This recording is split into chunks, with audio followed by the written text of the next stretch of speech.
Hi, this is Yolanda from VanVeenBulbs.com, and in this segment we're going to learn about the bells of Ireland.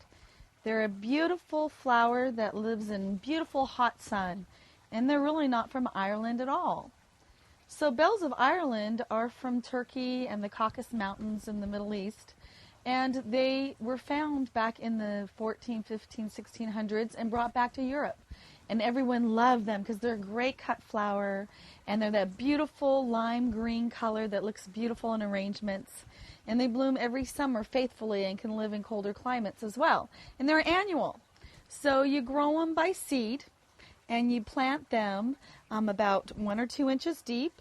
And you can just kind of throw the seeds out in late fall or early spring.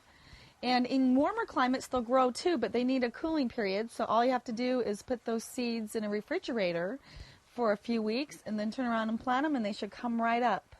And you can collect the seeds every fall. So they're very, very easy to grow.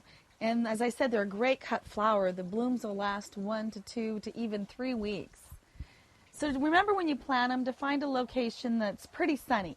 So at least a half a day of sun to full hot sun.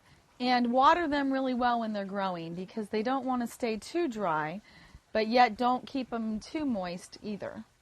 And make sure you have good drained soil. So raised beds are great, or even if you have poor soil, all you need to do is throw a couple inches of compost over the ground and throw some seeds in there, and they'll grow for years and years. So the bells of Ireland, they look like they should be from Ireland, but they're not, and they're a joy to have in your garden.